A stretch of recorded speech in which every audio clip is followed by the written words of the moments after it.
వాళ్ళకి తెలియదా ఎవరు దోషులో ఏం చేస్తున్నారో తెలియదా? బాగా మేము విను, ఏ కేసుల్లో ఎవరు చేస్తున్నారో వాళ్ళకి తెలియదా?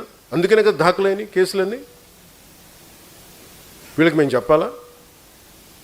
అవమానం చేసినట్టుగా నిజంగా ఈ టీవీ సంస్థలు కానీ ఇలాంటి చేసే సంస్థలు నిజంగా ప్రజా సమస్యల గురించి మీరు ఎప్పుడన్నా మాట్లాడారా? ఇంత కలుషితం అవుతుంది, దీనివల్ల ప్రజలకు ఇంత ఆరోగ్యాలు పోయినాయి, అవి మాట్లాడరు మీరు. ఎంతసేపు ఎదవ చండాలపు రంకులు బొంకులు తప్ప మీరు మాట్లాడేది. చిన్నప్పుడు మేము ఒక ఏదో మ్యాగజైన్ గుర్తులేదు నాకు, ఏదో పేపర్ తెలుగు ఆంధ్రప్రభ అని తెలియదు, దాంట్లో ఫాలాక్షన్ డైరీ అని ఒకటి ఉండేది చిన్నప్పుడు. ఎప్పుడు చూడు దాంట్లో మొత్తం చూస్తే ఏడు వాడు రంకులు మాకు అనిపించింది. మేము చదువుతుంది మా అమ్మ తిట్టేది, ఇదేంటో ఈ ఛానల్ని చందవంతో పాటు అది కూడా చదివాండి అని నాకు అనిపించేది.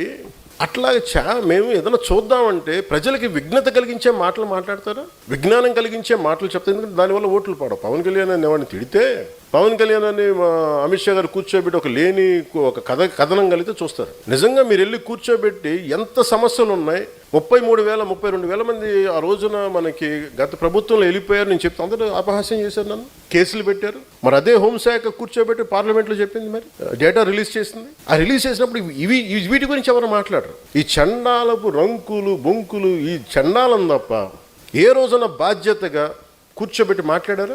ఇది దీని మీద మీరు యుద్ధం చేయాలి. ఉద్యమీలు కానీ సాధక్స్ కానీ మీరు గట్టిగా మాట్లాడాలి. ఇటువంటి ఎవరు ఏం చేస్తా మాకెందుకు, ఎవడి వ్యక్తిగత జీవితం మీరు ఏం చేస్తా నాకు నేను ఎప్పుడు మాట్లాడాను. మన ఎమ్మెల్యేస్ కూడా ఇదే చెప్పారు, మేము నలిగి ఇక్కడ దాకా వస్తే మీ పర్సనల్ కాంటాక్ట్ తోటి మీరు దిగజార్చగానే చేసించాలని అభ్యర్థించాను అందరు. 14 సంవత్సరాలు మా వాళ్ళు రోడ్ల మీద పడి నలిగి కేసులు పెట్టించుకొని వస్తే మీరు తక్కువని ఎమ్మెల్యేలు అయిపోయి మీరు కూర్చొని దిగజార్చకండి, ఇంకా చాలా మీరు కూర్చోబెట్టి మీరు ఇద్దరికి నమస్కారం పెడతానని చెప్పాను ఇద్దరికి.